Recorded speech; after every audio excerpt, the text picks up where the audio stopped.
Hello and welcome back to Where Are All My Friends? I'm excited about this episode. It is with Jon Herrera, who now works with brands like Fatlace and illest and call it streetwear and just clothing fashion. However, he came from a world of music and he was very successful at it. He was a promoter and a DJ, primarily in the Philippines, but did massive things and brought every big name DJ over there. And as you hear his story, you'll be like, wait, you did what? It blew my mind. In addition to that, we talked about mindset, and that was my favorite part of this whole episode and what we really wanted to focus on. Because in the least cheesy way, I think it's magic, and I think you'll enjoy it. Another cool full circle moment was he is close friends with Kevion, who was my dream guest that's been on the podcast before. So it all ties together. It's my favorite thing. I think that introduces it pretty well. If you like the channel, if you like the episodes, all that good stuff, if you don't mind liking this video and subscribing to the channel. It really does help me. I've been trying to grow it a bunch, and it's a simple little thing that helps a ton. All right, let's get into the episode. Thank you for watching. Where are all my friends? We are back again with Jon Herrera, and I think this is a really cool story because we met, I think, purely just off of IG through some random liking cars or something. I don't know. But I see your profile and I kind of like just a glimpse because you're pretty low key on the internet.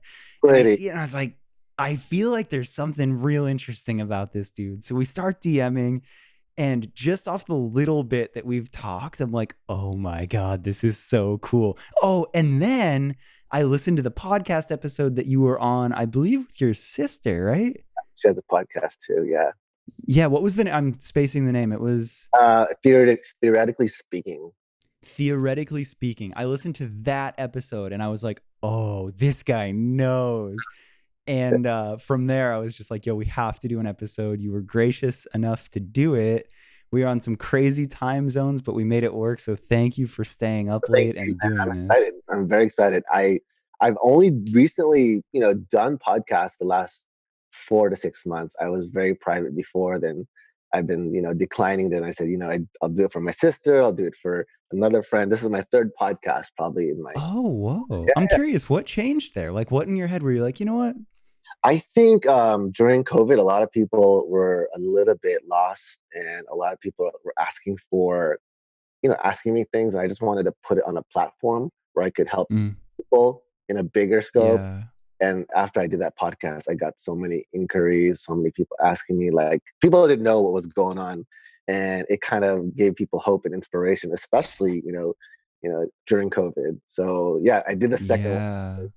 It was interesting, and people don't really know my story, and hopefully I give you some juicy stories.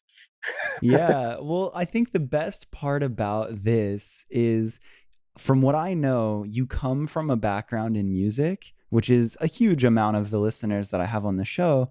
But then you've gone on to do other really cool things, and you just have a really cool perspective. Like, I think you have a very motivational, exciting perspective. So that to me is everything I want in a podcast. And I think my listeners, like, again, I don't know everything, but I think that like what we have on deck to talk about will be extremely helpful for a lot of people that subscribe to this show. Let's do it. Yeah, man. Awesome. Awesome. And also, just to say, I think that's really cool, your perspective on sharing that info with podcasting and how that kind of shift happened. Because right now, the more value and the more you can help people, I think is just important. So I really like that. Yeah, I believe, paying it forward and putting good energy out there. And I think I didn't realize people needed that until I became less selfish. Now, I'm going to give a little bit more. I'm going to put a little more out there than I only did it for my sister, but my sister was very appreciative, and yeah, it helped her a lot and helped a lot of people. And that was a really cool episode too. So anybody listening to this, if you listen to the whole episode and you're like, I need more Jon, go listen to that because it is amazing. Yeah, we'll link it. So the thing, I think the first place to start here is just telling listeners briefly who you are and what you do. So it kind of makes sense of like your past in music and everything like that. Sure. I'll take you on a little story. So I'm Jon Herrera. I'm actually based in Manila. If you can check out the light, it's like dark and it's bright in Yep. LA. I'm currently managing brands. I'm a brand builder, entrepreneur, retailer. I work with a big group here. So my day to day consists of, managing teams, building brands, and currently now I build a lot of e-commerce stores. So my passion is really, teaching people how to become successful. And today that's my day to day, building streetwear brands. I work with brands such as Fatlace, illest, and we're like a big licensing. I don't know if you know licensing or distribution for like Vans, Huff. So under my portfolio, I have around 20 brands and a lot of streetwear. So yeah, I've been doing. I didn't even know it was that deep. Yeah, I so, knew like the scratch of a surface. That's insane. so we're a big group here. We're kind of we have like 2,000 stores in a total group, and I handle the streetwear division. So I can go into story, later on that. But Yeah, today please. I'm focused on fashion. I like the ideas of brand building, culture, documentation, and how fashion affects the NBA, NBA affects music, and I just love the way how energy works. And I'm a big fan of fashion and the people behind it. Yeah, for Yeah. sure. So that's my day today. For now, I'm a father. I'm of one child. But you wanted to know more about my music career. Um, No, I mean, I love all of this. You're painting the picture super well. yeah. How So long that's have you been a father? 2 years. So yeah, Oh, cool. Congrats. man. Yeah. But before that, how I started in this fashion is really when I was you know I was born in Manila, and I don't know if you remember the Marcos era. There was a time when a lot of people had to leave the Philippines because it was getting crazy here. And my mom and dad said, you know what? They had 5 children already. We're gonna go to LA. We're gonna take you to Long Beach, California.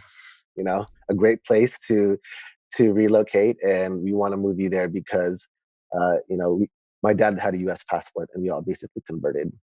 Um, so Wow. so I At ended. what age? I think I was 4, 5, 6 because I wasn't even in kindergarten yet. I was like really young. You know, Do you remember things from Manila? Like, do you remember being like getting to the States being like, oh, this is different? Or were you so young where you were just like, oh, cool?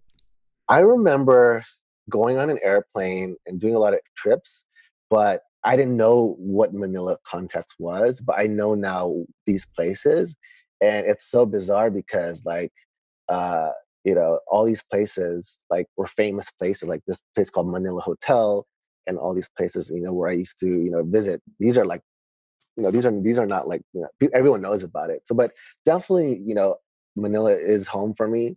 But I think people should visit and check it out. It's a beautiful place to be. Yeah, yeah. It's really cool. And I think like talking about fashion, brands, cars, anything like culture is so universal and seeing like just the Philippines as a whole, like it's a very important piece. And I don't think everybody realizes that. Yeah, and yeah. So when I moved to LA, Long Beach, at that time, I don't know if you remember Long Beach. Long Beach wasn't really like the best place to live. It was the ghetto. Yeah. It was like, I mean, there's still areas now that aren't perfect, but it was like almost all sketchy for some time, right?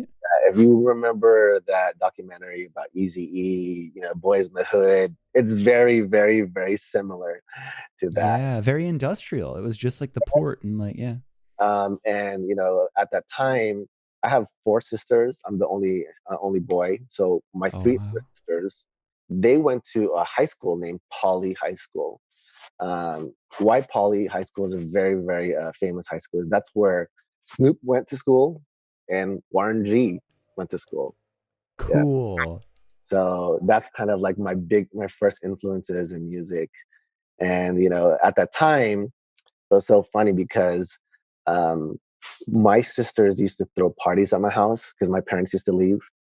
And this is actually my first kind of like experience with music, and really realized like, wow, you can be in music and make money and be successful. They throw these house parties. I don't know if back then they have these sorority parties, and there's a DJ who comes in, brings in speakers, puts on turntables. And I'm like watching this DJ, and this guy, his name's DJ E-Man. He's actually like the program director for Power 106 now. I'm I was just gonna say, why do I know that name? yeah, he runs Power 106 now, but he was just a DJ there in in Poly. And I was staring at him the whole night. And I just was amazed because that when I saw that, I go, that is what I want to do. Not because I wanted a DJ, it's because like I can make someone feel happy and sad with, mixing, scratching, mixing a slow jam, and people were having a good time, and that's really what excited me about DJing. Not necessarily it was hip hop, yes, also, but the fact that I can transfer that energy and create, create happiness for someone. So I used to look at things very differently back then. And I'm like, you know what? I'm gonna be a DJ. I'm gonna learn. Uh, you know, But that feeling is so important, right? Like that moment of where you're just like, I'm gonna do this. Like everything else is kind of boring. You're going through life. You're just like, yeah, this is cool. And then you see that thing and you're like, oh, yeah, like it's like kind of like epiphany. Like I believe yeah. speaking to me, and I'm just like, this is what you're gonna do. Everything focused in. Uh, I was about 10, 11 at the time. I didn't know anything about music. I didn't know anything about DJing. I just said one day I'm gonna be a DJ, a very successful one. You know, a couple of years later, my mom said, you know what?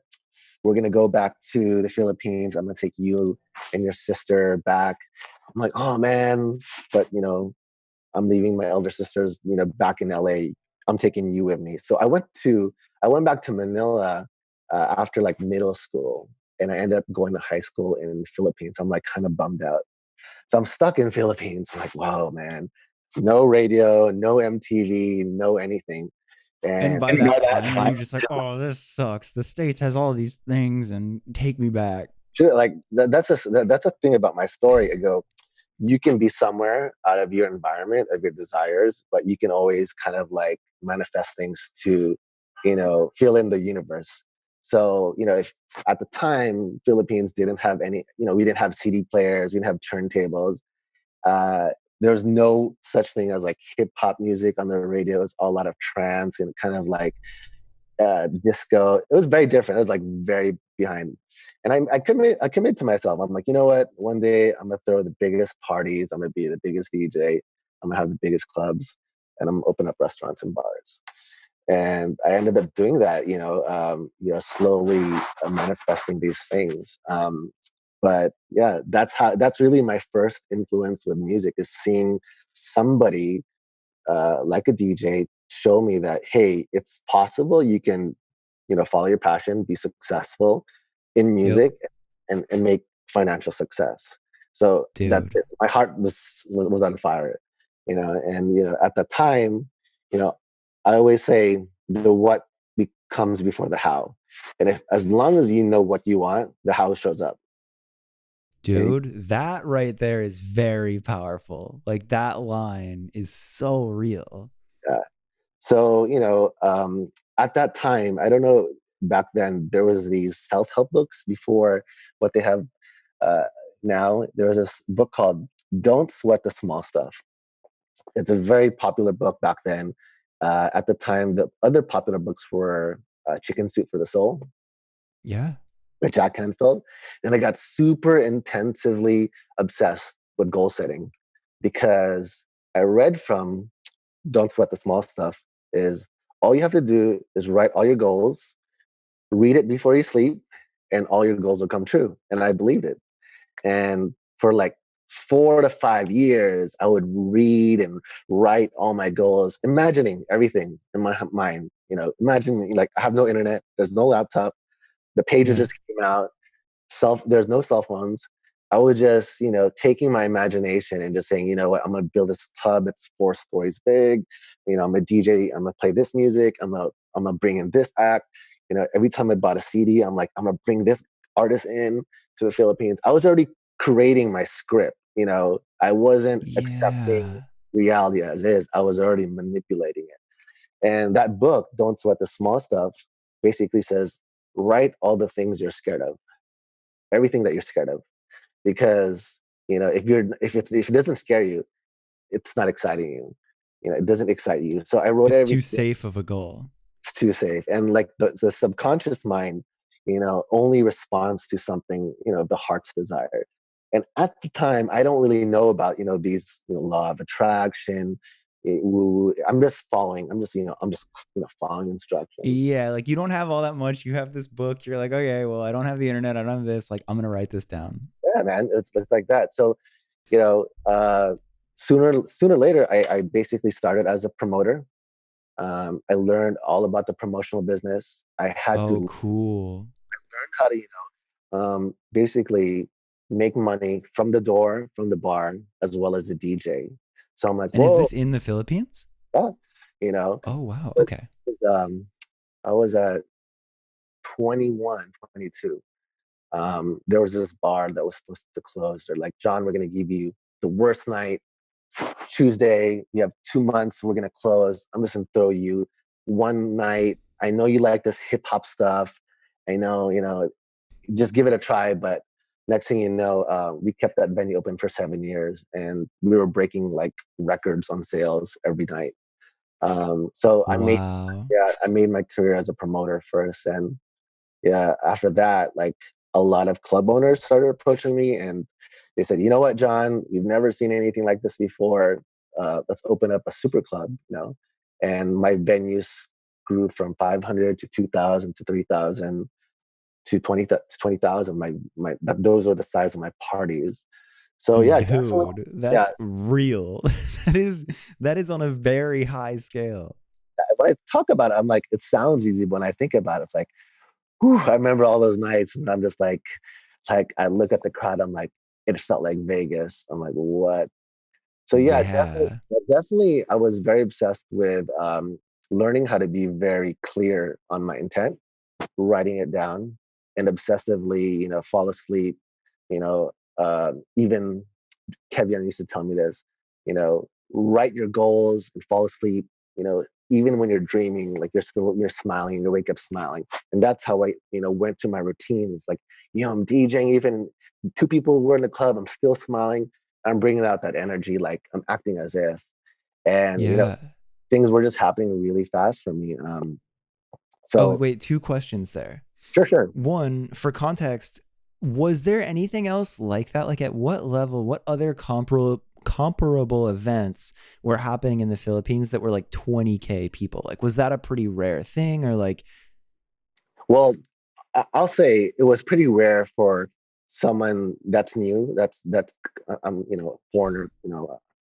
They call them a Filipino American that's doing yeah. parties, but I'm also throwing huge parties. So it was not normal for someone who was 24 doing that.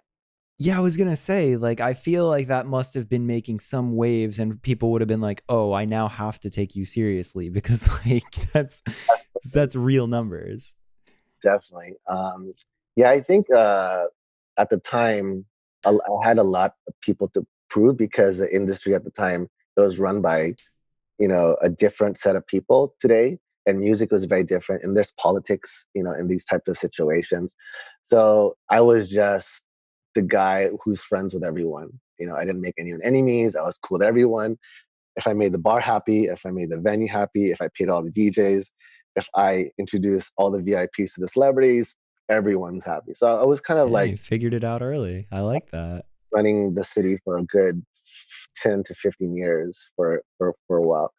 Then Insane. And then the other question was through this, like, so you're having great success as a promoter, but that dream of DJing started so long ago now, like in middle school. During all of that, like, were you DJing any bits of that, or were you just like, yo, this needs to become my vessel where I can then do this? so I was a triple threat. I don't know. Okay. I don't know how I did it, but I did it with Red Bull.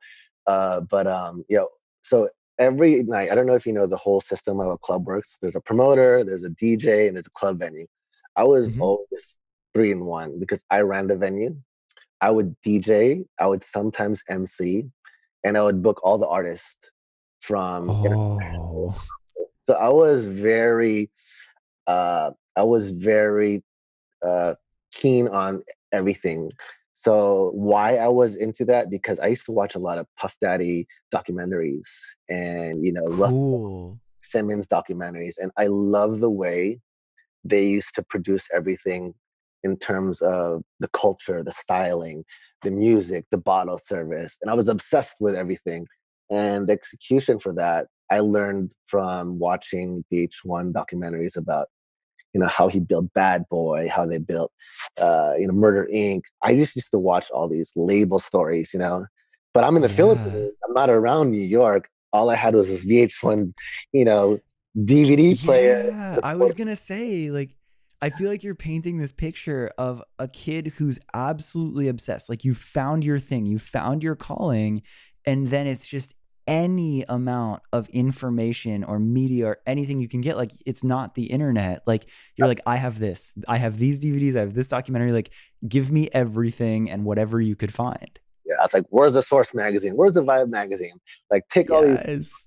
So I would kind of like imagine I was living in New York because I was obsessed with New York at the time.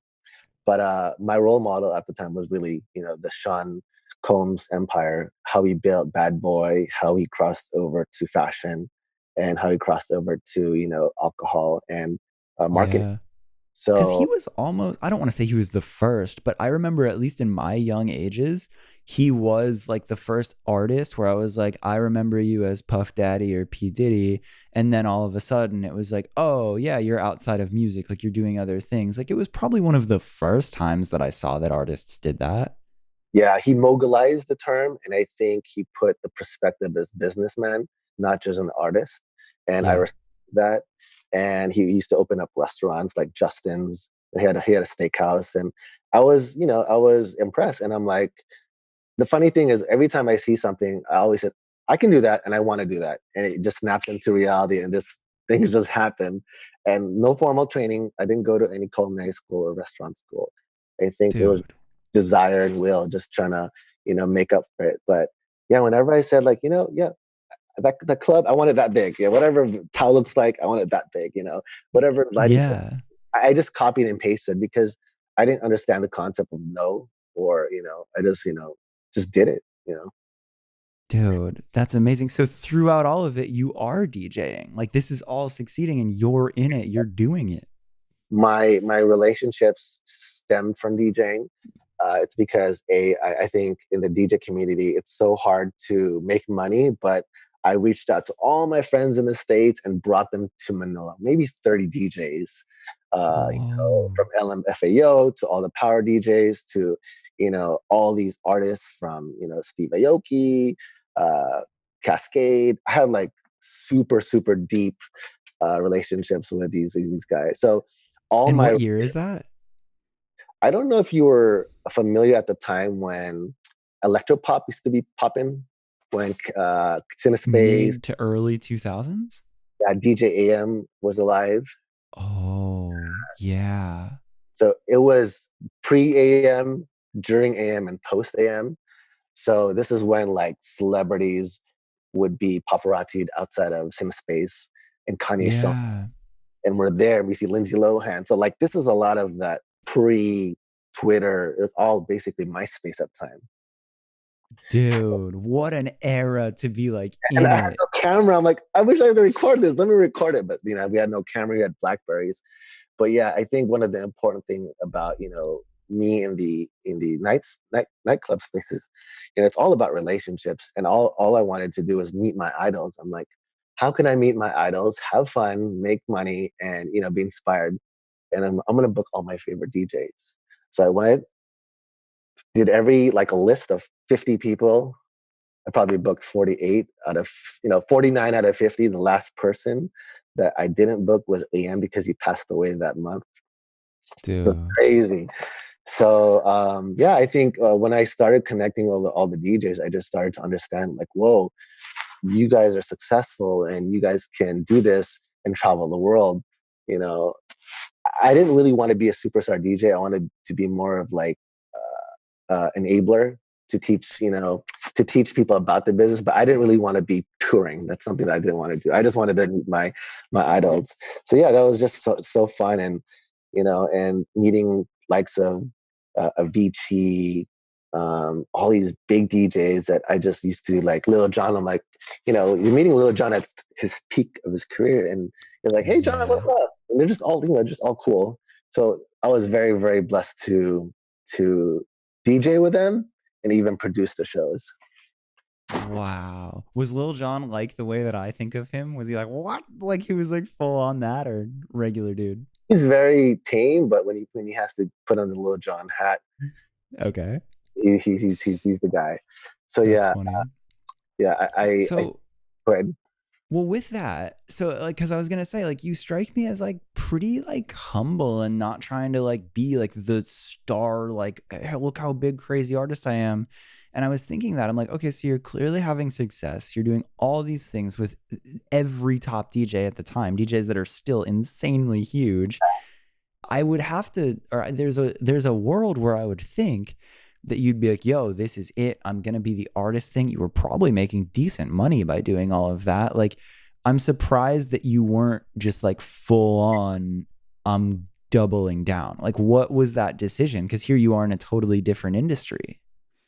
Yeah, I think for me, I once I'm done with my goal, I get obsessed with another goal. So once I was Oh, done with my music goal, I produced the music festival like latter in my career, and that was kind of my finale. It was like Red Hot Chili Peppers, Empire of the Sun, Kendrick Lamar. It was 2 days. It was 50,000 people. And like this is my finale. I always just want to make it crazy. Yeah, man, and I built a mini Coachella like 2014 or 15. Yeah, and I just like to go out dude. creating things. I think even if we're in music and clubs, we're creatures of creation, and we just want to create and experience things. And for me, it was all about giving the best experience for the fans. It was never about me trying to be a celebrity, trying to get that shine or bling. Um, you know, Low key is the best key for me. I don't need that status because if I'm helping out, you know, people become having a great night and they come back to me every week. I had the customer for 15 years. I mean, people still tell me, John, I used to listen to your mixtapes in high school and they still have it. I'm like, okay, it's Oh crazy. shit. All right. There's got to be a moment. Was there a moment in any of that where you took a step back and you're like, I have made this entire sea of people, or like, that sounds so egotistical, but like, did you have those like any moment where you stopped and looked at it and you're like, oh damn? Well, I think what I felt a little bit of, surreal is when I was going through, I think it was my second club. It was a VIP party. I didn't know what was going on. I didn't know who these people were. And it was Timbaland DJing, Katy Perry walks in, David Foster walks in, um, uh, Kenny G comes in. I'm just like, what's going on? And like the Kenny black guy, G. I'm like, what's going on? And there's like there's an MTV after party. And they're like, John, please take care of these people. And I didn't feel like kind of like like celebrity, stuck, or it was more of just like, wow, this is really my life. I have to really be around these people and make them, do my part. And it did. I think people, this role isn't for everyone.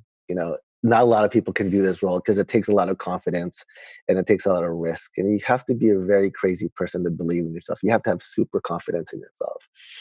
Uh, Yeah, but definitely, those are the times when I'm just saying, these people are doing what they want. I just want to support them, and I believe in them. But that's fucking cool.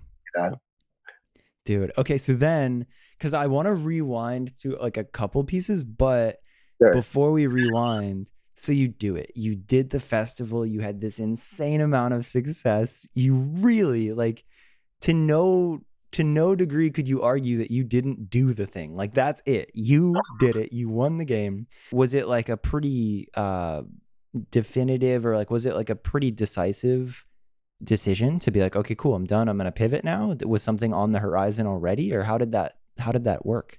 So during my DJing club days, I was paralleling. So I was at the time I was very interested in fashion. I was actually following.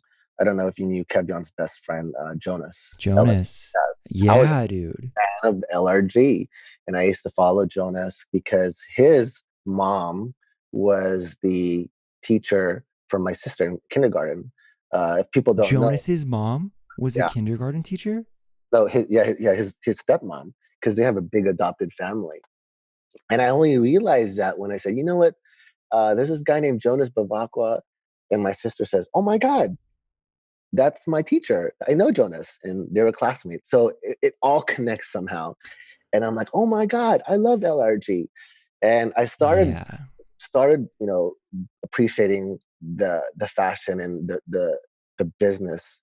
And I started dabbling into retail. I started meeting a lot of the brands, like the Stussy guys, the Crooks guys, Hell's Bells. This was the original Fairfax group in mid 2000, where Crooks and Castles was the biggest brand, bigger, you know. And that's where, I don't know if you ever went to Vegas to see the Magic pool trade shows. It used to be No. So for me, I know of it. Like I was telling you, like I love Drama's podcast, Short Story Long, and so many of his guests have talked about magic. But what you're explaining there is me growing up in Florida, and I was really obsessed with car culture. And through that, I was really big on Tumblr. So I uh, would see the people who did it best. So I would see these things where, like, Florida Car Kid, all you did was put like a different engine in a Honda and go fast in a straight line. Like, there wasn't culture around it. But I found websites like Tumblr was big, but then like NWP for life. And I started to see California, like SoCal, doing it really, really well. Like the car scene there, the Hondas that they were building, all these people, it was really, really good. And then through that, I would see like Illest and Fatlace and things like that. And that was my first time of being like, whoa, this is like, that to me was the seeing somebody doing it so right. Like that was me studying like the P. Diddy documentary or that, or like seeing it from afar being like, this is insane. And it was like the photography was so good. The culture was good. The cars were good. And then through that, I'd be like, oh, Crooks and Castles, or like, oh, these other brands. Like it was all from the lens of the internet and what I was seeing through, I would say primarily Fatlace and Illest. And that's why I think like Marc is such an inspiration to me. So as you're explaining all of this, I know it, but I know it from literally like a kid being on the internet, being a fan. So pick up from there. yeah. So at the time, what I do usually back then, I used to go, hey, let's do a research trip. I'm going to go to Vegas to party with, the DJs, but I want to check out these magic pool trade shows. And I would see like Rob Dyrdek and all these guys who are nobodies who just imagine scrubs. And they're just scrubs. And I just literally it used to be so funny. I used to see Rob Dyrdek at the DC booth. And, he wasn't as big as he was before. But, for that time, I used to go up to brands and say, hey, I'm John. I'm going to open up a store in Manila.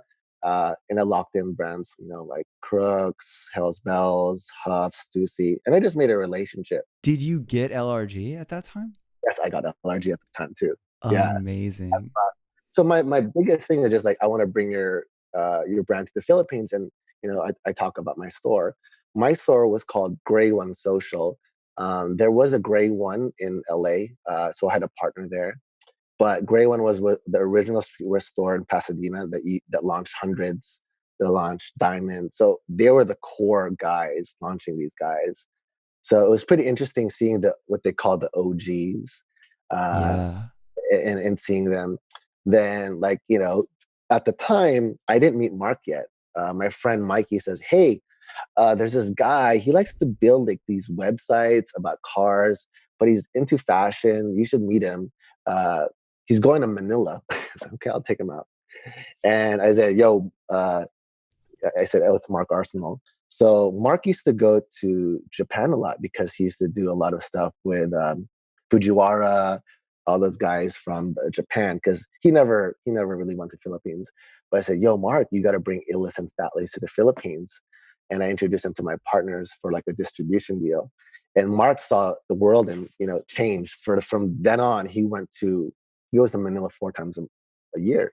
So yeah, I met Marc. I said, yo, you got to build your brand to this level. You got to think bigger. And he connected his friends to come to the Philippines. And now we're kind of building like a big fashion empire now in Southeast Asia, because his connections with Japan and China and my connections, we were kind of rebooting Fatlace, and we're doing all these crazy things this year.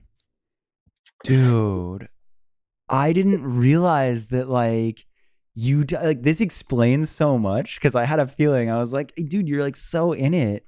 But this explains so much. So you're getting into fashion during this. You have the store, you're going to Magic, you're meeting all of these people at times where they weren't like the biggest name. Like it was everyone just grinding Correct. it out, doing what they could. Yeah. So at that time, I have a store. You know, at that actually, there's this trip. You know, there's this trip I went to Vegas, and there's this booth. It was like, oh, it's like a dim mat collection. I'm like, I want to talk to that guy with long hair, Steve Aoki. He wasn't even DJing back then. They used to call him. Uh, it's the famous actress' younger brother. You know, Devon's younger brother. They used to say that. I said, hey, Steve, you should come to Manila one time. I'll fly you out. And he never forgot that. And you know, when he started peaking, I said, Steve, are you ready to come to Manila? And he comes to Manila, and he just blows up like 2 years after that. You know, and Wow. So in a yeah, lot of ways, you were like the OG plug to Manila. Like you were the first one bringing that wave of culture and style and music yep. to Manila with the platform that you had built just from being younger and having a passion. Correct. So it's like, how can I make a lot of noise in the Philippines? I go, there's only one way. You got to bring the experience there. Because if I just say, yeah, you know, this party, it's in Cinespace and LAX, I go, I got to bring the actual talent to Philippines to say, this is the shit now. You know, this is how they do Dude, it. you know what's also crazy to me? Like, as I'm thinking about your story in real time, in the very beginning, when you said that you were in Long Beach, I was so ready. Like, I kind of painted the picture before you told it. I was like, oh, that's how he knows all these people. He grew up in Southern California, this, that, and this. And that's not what happened. Like, you leveraged what could have been a disadvantage. Like, Yeah, you were taken away. You got a taste of your culture and then you were taken away. Yet, yeah. all of your success comes from what you did out there. Yeah, I didn't think my distance was going to be my disadvantage. I'm like, you want a free vacation? You want to see the beach? You want to have a great time? And when people came, people would say stories about my their trip, and they're like, "Yo, I want to go to Manila." And you know, people just I put Manila on the map. You know, everyone Fuck, now, that's cool. everyone is touring Manila now. So that was a big experience. And speaking of culture, my biggest problem is how do I get all these celebrities to because I had an agency back then as a part of a subsidiary of my clubbing. So I booked DJs and Hollywood talent. So I used to book Hollywood talent for commercials, for shows. Kardashians. I used to buy all this Hollywood talent and bring them to the Philippines. And the Yeah. only way I could leverage that is, my DJ friends who'd vouch for me. They're like, yo, talk to them. You know, he's legit. He's legit. So I leveraged my business by saying, if I had celebrity DJ friends, they'd say, Joel Madden, Benji Madden, yeah, hang out with him. He's cool. Roger Sanchez, hang out with him. He's cool. I would get that every month. I'm like, oh, I got to babysit a celebrity again this weekend. So I was kind of like official babysitter for a lot of these things. That's Dude, you great. just said Joel and Benji Madden. That blew my mind. That right now, like they have a management company called Madden that ties so closely to like so many of the artists I've worked with and all that. So like that's another weird full circle moment. It was at the time when they were DJing, and Samantha Ronson, and they're very heavily into that LA Hollywood scene. But Yeah. if I always realize, if you take care of someone in your city, your country, they take care of you so many ways. That's so amazing. And I get it. Like you've painted the picture. This is freaking crazy. So Yeah, now I have to rewind and I almost don't want to because I love talking about this sure, specific sure. moment. But like, is there anything else in this moment that was like just, oh my God? Like, is there any part of this story that would blow my mind here? Like, did we cover it? Like, So there's a time, just to go please, rewind. please. Before I was peaking in my career, it was like, how can I become more successful? And the thing is, I think I saw Kevion, charging, coaching class. I didn't even know who Kevion Okay, was. literally, this is what I was going to come back and Yeah, ask yeah. you about. So this is perfect. So he goes like, I read, I think it was someone who says like Bill Gates or Jim Rohn says you need to get a coach if you want to become more successful. At that time, I started earning more money, from my club, so I could afford coaching, consultancy. I already had a full staff, but I'm like, I'm going to invest my first dividend check on coaching, and I booked Kevion. And it's Did you crazy. know Like, of him because he was coaching Jonas? I knew of him. I didn't know he was coaching Jonas. I knew of him because he was a real estate guy coaching the team. So I only realized he was coaching Jonas like later, but I didn't really understand how he was coaching him. So I was part of his Wednesday and Thursday calls to his real estate group. So I would listen to the calls. We do affirmations, like the 7 equities, and we do all these affirmations. The thing is, his call was at 4 a.m. my time, and I had to come home DJing, a little bit buzzed, tequila, and I'd be doing calls for a good 2 to 3 months. So that's how committed I was. So Dude. so Kevion kind of like put me on that mindset game, and really focused on the law of vibration, got me into like Wayne Dyer, and really got me more into my uh, I used to think it's all hustle. It's all just hustle. Work, work, work, work, work. And that's when I started to hear the word alignment a lot. Alignment, alignment, alignment. If you're aligned, you move, you get flow, you get more manifested. And he taught me that, and that's where I saw Kevion, really break it down how to manifest, and his stories. He has stories. We have stories, but I think he was my Obi-Wan Kenobi. I'm not an Anakin. Just say Yoda. he was Yeah. definitely the he was definitely the Yoda who really showed me the way. And I think, yeah, he once I saw that the podcast with drama, I'm like, God, Kevon's gonna blow up. It's time. But Okay. You knew him well before that. You just saw when he did that episode, you're like, I oh, was it's like, about to go. I was like, Kevon has so much. I know his mind power. I know when he calls it out, when he's focused, he can really attract and make things happen. Okay, so this is a perfect, because this is a very big piece of what I want to talk about in this Yeah. podcast. And this is the perfect full circle moment to explain to a listener. Sure, sure. So you saw that drama podcast with him, episode 50 of Short Story Long with Yes, Kevion, pop yes, off. And you're like, this is where, like, this is going to go. yeah. So here we are again, full circle moment. You're the guy that's been around all the things that I watched on the internet when I was growing up in Florida, obsessed with car scene. I heard that episode of Short Story Long and it changed my life. And I don't mean to be like super cheesy, but it was just like Yeah, that was the first time I heard him. And he did such a good job explaining not only his life, his story, but explaining mindsetting, explaining this just perspective of how to look at things. And that energy was so incredible to me. And from that day, I was like, I'm going to meet this dude. Like, yeah. this guy is important. He is special. I'm going to meet him. And then fast forward, that's a whole story in itself. But we end up doing a podcast together, which was like the dream of all dreams come true. And in a lot of ways, I mean, like, that's not directly why we're talking, but here we are talking about a specific subject. So, like, the fact, like, Kevion is such an incredible dude, and I love that this is that full circle. So to Yeah. paint that picture for a listener, that's why that's so crazy. And you kind of said it already.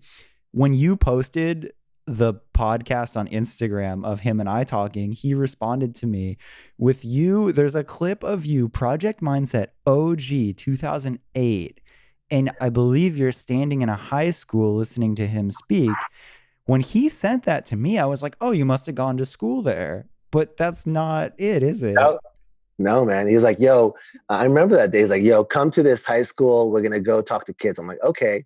And he's very like, he'll just do that. And we went to this school. It was not. It, it's kind of like those public schools, but like that they needed help, Yeah. and they were looking for a program. And at that time, I wish I had someone like Kevion. If I were at that age, I would be super successful.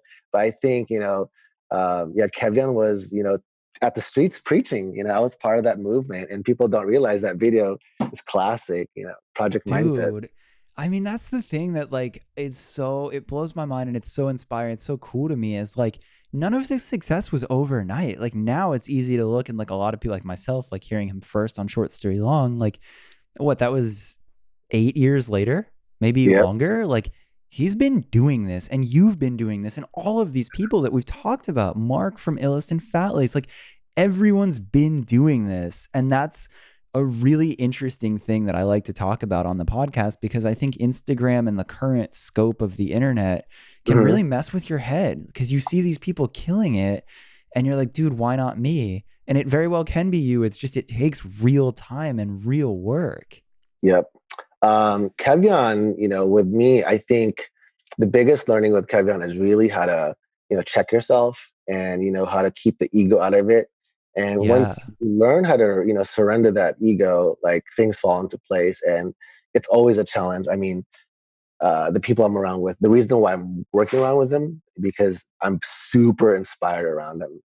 That's just what keeps me motivated to be the best version of myself.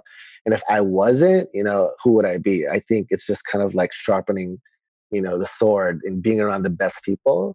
And you can say, these are my peers, this is who I fuck with.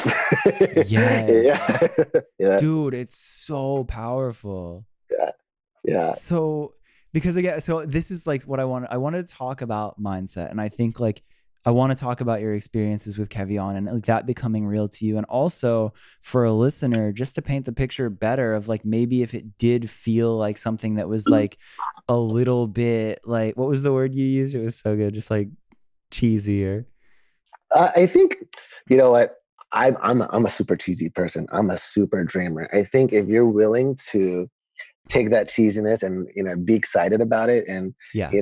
and still be a kid, you have more to play with. And if you stop having fun and stop giggling, that's not what life is all about. And I realize that if you take yourself too seriously and you focus on the wrong things, you focus on the likes, the Instagram, you can't do your best work, and you can't create your best. You can't create your best.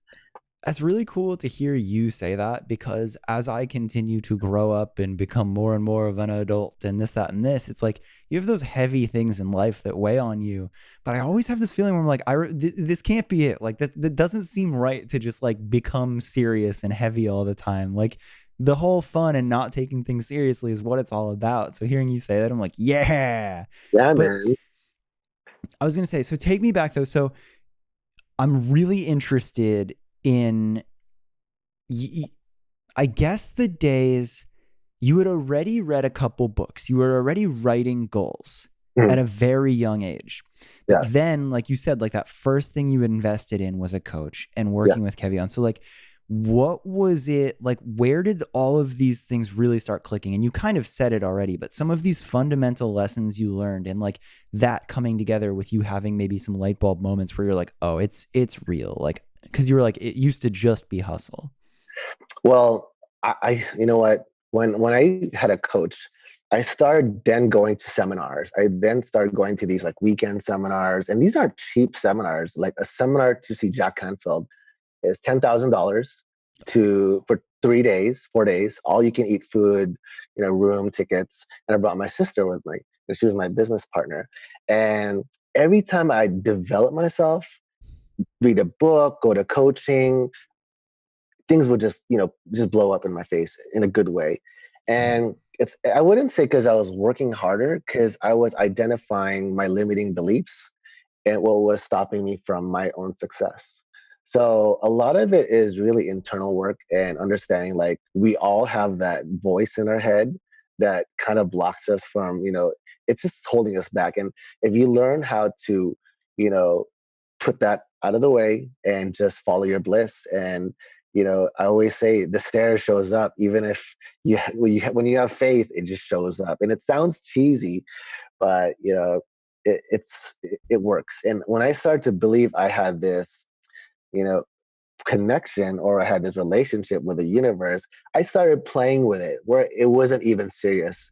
And I realized if I was serious, I wouldn't manifest so much. And I learned that you have to be so playful at heart to just realize your dreams much faster. It wasn't about being like super serious and I'm the oldest guy, trying to be, stiff. It was not that. It was more of just like, how can I be the light in the room? How can I be the light, the energy in the party? How can I make everyone happy? And, people feel my energy, they could feel it. Dude. That's something that Kevion said really resonated with me was like when you're talking about goal setting, when you're talking about those things, like imagine you have the black card to manifest prime Yeah, man. and like there's no spending limit on it. Like Yeah, if like take all of that away, like what do you put there? And like it does, it feels like what you're saying. Like it's like yeah, light. It's fun. yeah. And if you don't know how to use your most important asset, which is your imagination, they say it's your mind, but it's your imagination that took me from a paper and pen, and that just blew up everything. And if you know how to write on it, like how rappers write and they make things happen, and they speak word, and they put things into phonics and clarify the energy into the universe, it happens because that's a law. That the reason why it works because it's a law.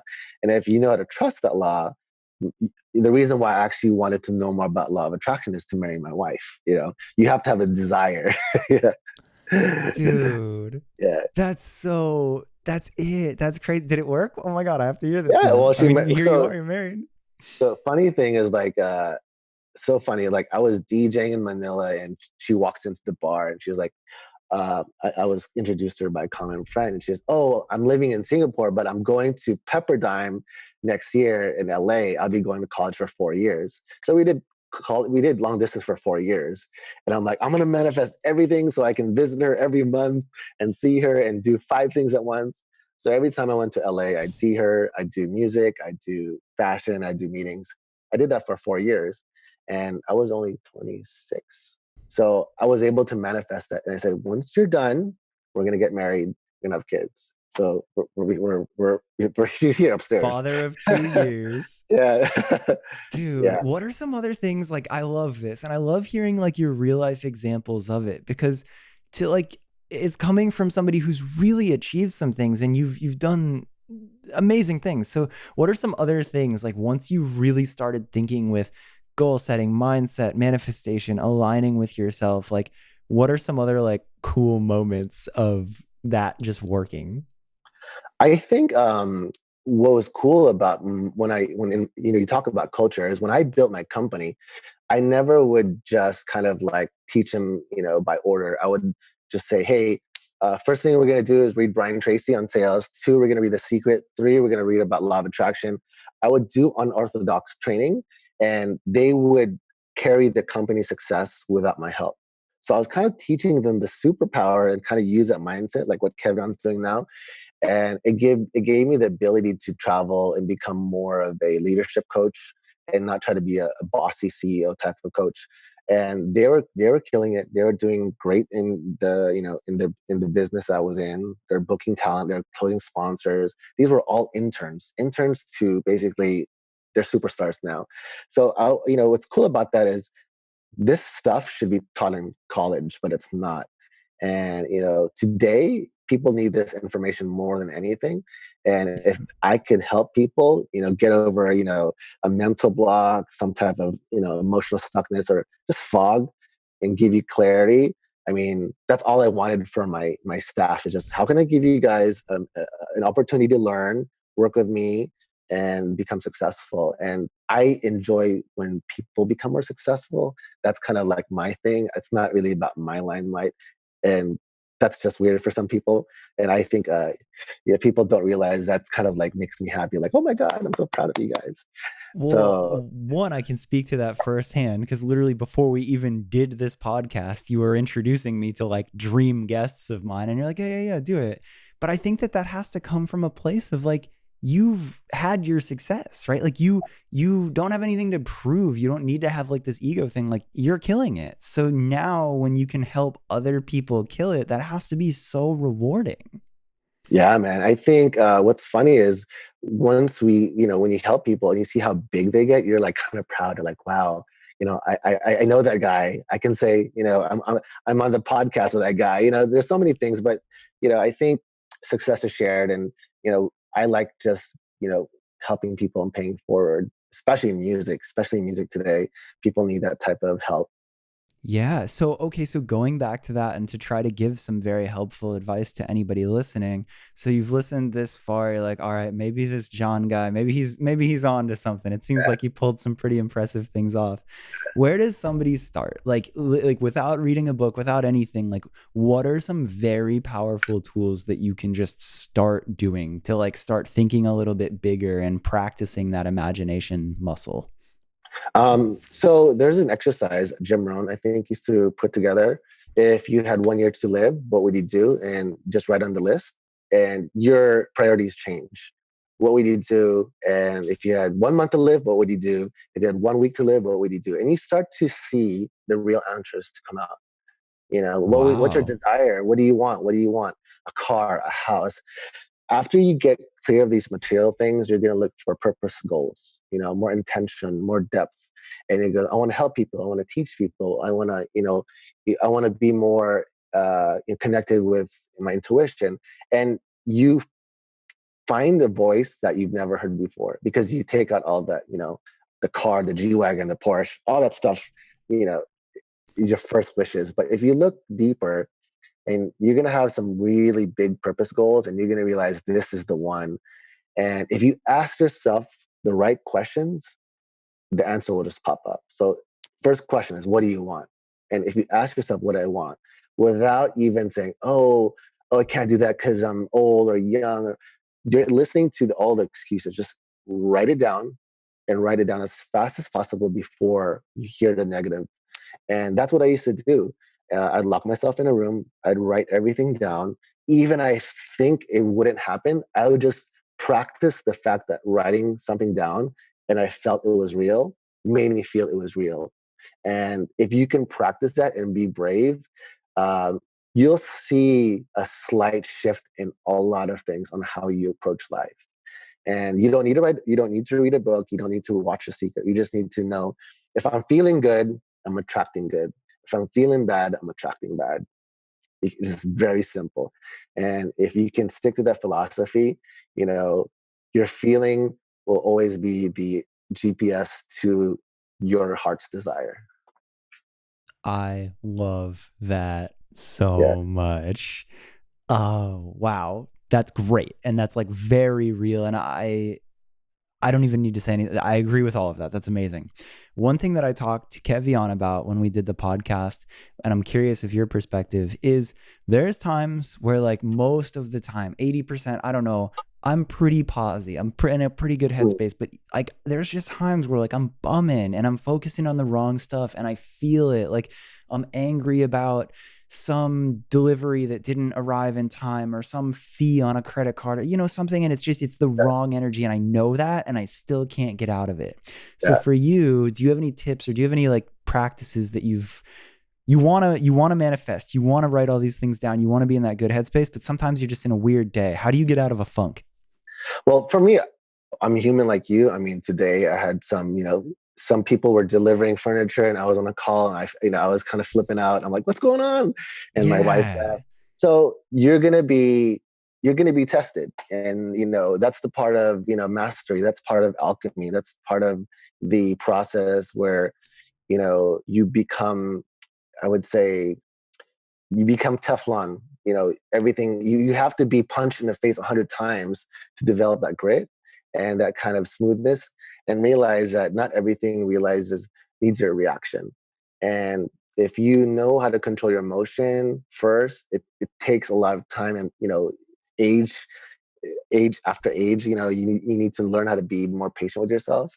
I think really is you need to step back and just say, hey, what's going on here? Where is this coming from? And say, is this really about this, or am I really pissed about something else? And if you identify what's the source, you can just clear it. Just like, I want to let this go. I want to put this out in the universe. I want to just squash it. And you just talk to yourself much better and coach yourself into a better energy. But I'm like you. We're all human. We all bleed. We all get hurt. We all get pissed off. I think is you need to have that resilience. That's the thing that people need to build after. You can fall, but you can always have a bad past, but you need to always keep on looking forward and just keep on trucking. Dude, That's cool. I think one thing, I don't know how you feel about this, but sometimes with myself too, I kind of realize like I'd say my true self is like the happy, positive, like keeping it light, keeping it fun. And there'll be the day or the time where it's just not that. And something that's helped me even is just kind of telling myself that that's okay. Like Yeah, sometimes I know that I'm not going to get out of that funk. So I'll just like almost set aside like a couple hours where I'm like, all right, man, you're in your funk, do what you will with it, and just accepting it, just being like, it's gonna pass, just a temporary little feeling, but for now that's fine, just be in your little funk for a second. I don't know. yeah. I always ask what I learned from the funks is that you need to release energy, negative and positive, because if you're Hmm. only a positive person, you're not going to experience yourself in a different light, and that's really the point of life is to experience the dark, the light. So imagine if a battery, if it's just a positive, ground, there's no negative, there would be no interaction, there would be no duality. So you need to experience yourself in negative, understand yourself here, and when you're actually here and in a different light, you know who you are. And that's where you develop a better clarity of like, oh, I think I'm more of this person. But when I get angry, I get to this person. So Yeah. you just change identity. It's kind of like you become Dr. Jekyll and Mr. Hyde, and it's okay.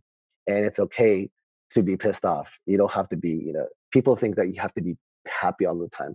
It's okay not to be okay. And you just got to be, it's one of those days. Yeah. What I tell people is you need your time to just clear, let it out, go into a room, lock it and shout, scream in a pillow, release that energy. Because if you Wow. put that energy in, you start to carry bags, very heavy bags, blame, anger, guilt, these emotions. So you need to have a time to release it. And that's when I said, just get a pillow, scream, shout it out, take it out on on anything that you need to release energy just to make yourself feel better.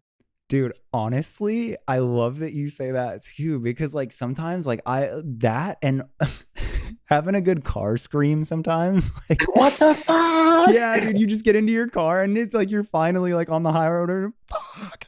Like there's That's how something you that kill. That's how feels you end up so getting great about killed that. on the highway. If you're pissed off and you're seeing a car and someone beeps at you and you're like, oh my god! So you got to release this energy and understand who's creating this energy. And Yeah. if you, it is, you know what? It's me, and You I know, can stop it. it reminds me too of like being a kid, like sometimes having like a good temper tantrum and you're crying and you're flailing and you're every emotion. And then you're literally, after you get it all out, you're tired. All you You're want like, to do is are take a you better? nap. Like you're Are you better? done.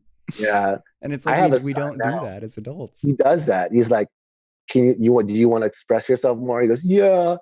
And we're taught not to express emotion because it's a sign of weakness, which is actually wrong. You need to express your emotion because people have a hard time communicating that pain or difficulty, and that's why people end up having mental health issues, or they go crazy on the road. You need to release, and that's part of balance.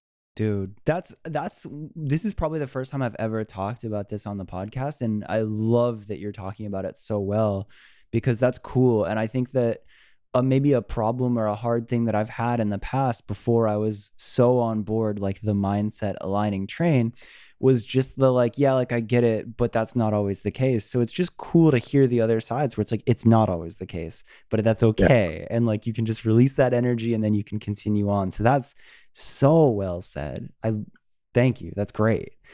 yeah. Um, Use it. There's a pillow there. Go scream in it. yeah, dog, for real. Yes.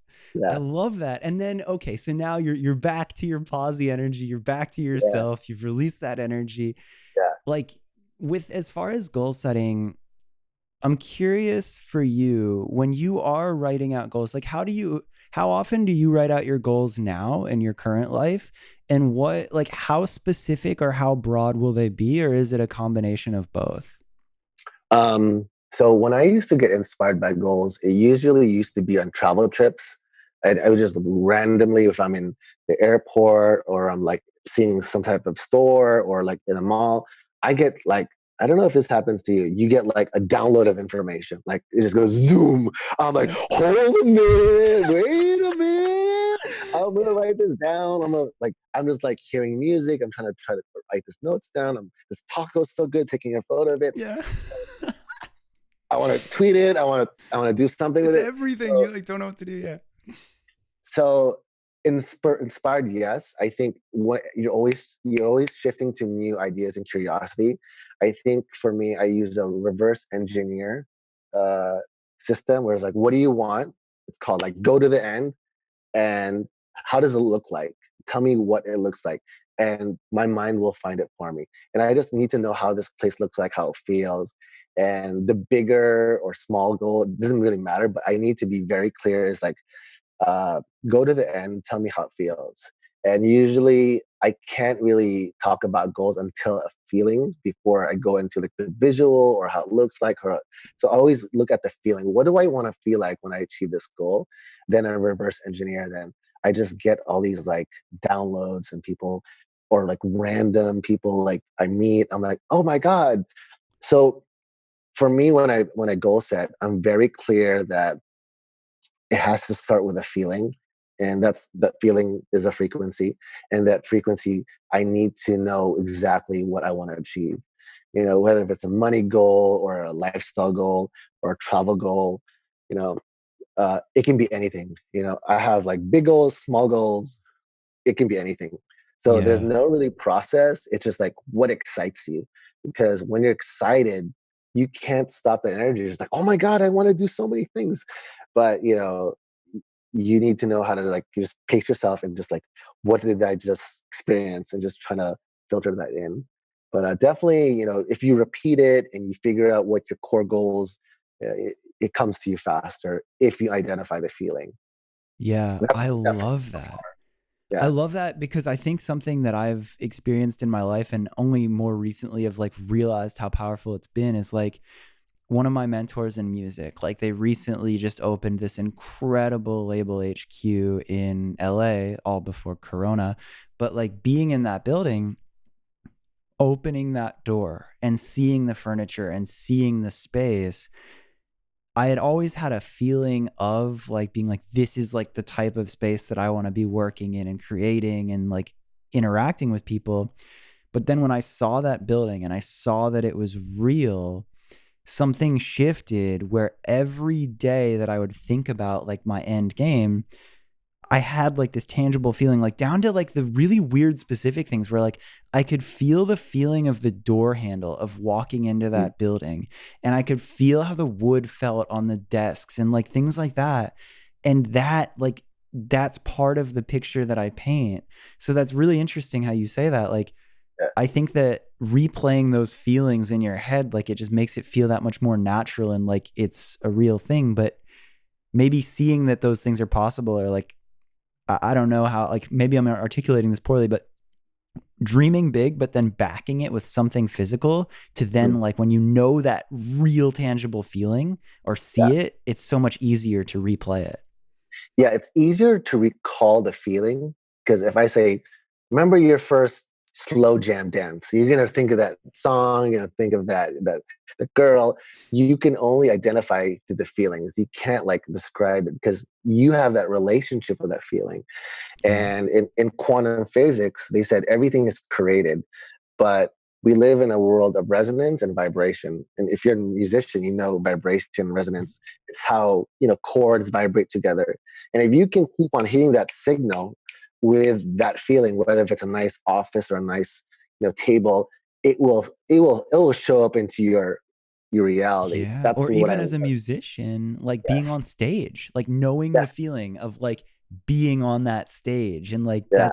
that's an Feels energy that's good. People real. don't realize that's star power. And I go, it's addicting. And then sometimes when you're like, man, I can see why people want to be on stage. It's very powerful. Yeah, yeah. But for anybody writing goals, like I guess like whatever that feeling is that you found, like knowing Yeah, that and coming back to that. yeah. I always say, have you ever seen that movie, Hook, by Peter? Yeah, yeah, yeah. Like the Peter Pan So movie. yeah, so Peter Pan, he forgets how to fly, at the end, and like the Lost Voyager, like Peter, Yeah, Peter, yeah, yeah, and yeah. they're like, he goes, fly, fly. He goes, you gotta think happy thoughts, think happy thoughts, think happy thoughts. And he thought about his daughter and his son. He started to learn how to fly. And I feel like that's kind of like a parable in our lives. We forget how to fly because we forget what makes us happy. And that really is like the Peter Pan syndrome. Like you need to know what makes you really happy in life, because if not, you're gonna end up being old and you're gonna forget what life is all about. And I always go to that scene because just think of happy thoughts and you'll see yourself elevate in certain ways that you've never seen before. And I take that and I tell that to everybody. When I tell people that, they're like, you know what? You're so right. I'm like, I know. Dude, that is it right there. That's it. That's amazing. And like, I feel like this is a great place to leave that, because like, I so much wanted to hear your story, hear how you learned and how you think the way you think, but then also give something back and like talk about this in a way where other people could apply it, or like you could be like, okay, cool. Yeah, I get it. I'm sold. He's living this great life. What can I do? And I feel like you shared such valuable tools that are so doable today.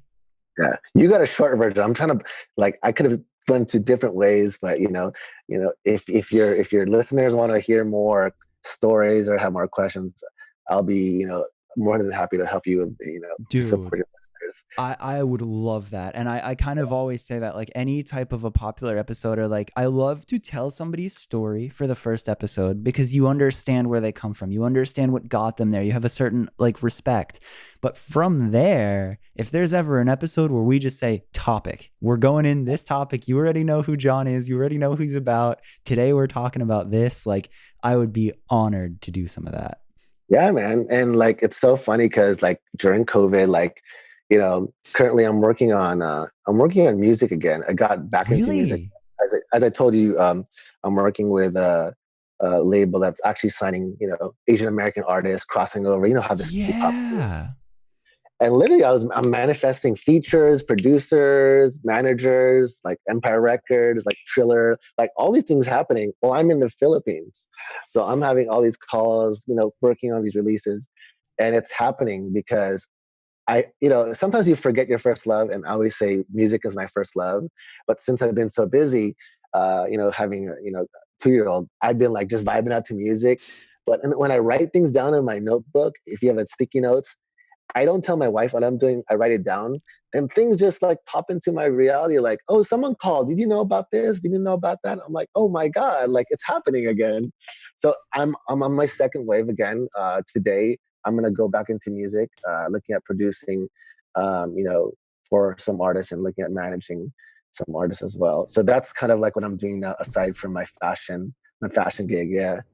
So I'll be going to LA Dude. next year. Yeah. Dude, that is Yeah. so exciting. And also crazy that in a weird way, you like here you are on a music podcast, like Yeah, I as was this like, what is am I going to talk about? I happening. don't DJ anymore, but definitely, yeah, I see that music is very interesting now, and I think that a lot of artists need a little bit more help with, Yeah. especially in the career. Success can be very, I would say, confusing because you get so much and you don't know how to handle money or just fame properly. And I want to mentor people to just be more grounded and understand like how to live a longer, happier life and fulfilled. You don't, and that's kind of like when I see people happy, that gives me so much joy. Yeah. Yeah. And I love what you said too. Like the first goals, like it feels like the house, the car, the this, the that, money. But then as soon as you accomplish those things, you're like, oh, that's so empty and hollow. And you start to like be like, oh, it's bigger than this and something like Definitely, that. definitely, So definitely. helping artists, like, I mean, if you're a good artist, you're gonna get the car and you're gonna get the house. But then it's like Yeah. it's what comes after that. Yeah. It's also longevity of the artist. I see artists not being in the game long. They don't properly financially plan. They don't have proper coaches. They don't have a Dude. business mindset. And I feel that I want to bring artists who are entrepreneurs who want to kill it in the game. And Yeah. I'm trying to build a super team now. And yeah, we're in very, very, we're working on things right now. Dude, that's amazing. And good. Thank you. I'm glad you're doing that. I'm Yeah, very man. glad you're doing that. I'll let you know about the Um, projects. Please do. Please do. I, And we could even come yeah, back on the podcast, talk about those specifics, whatever. That's just amazing. for Um, sure. where can everybody find you? If there's a specific question, or if they're like, if they super resonated with something they said and they just want to say like what up or thank you or anything, what's the spot?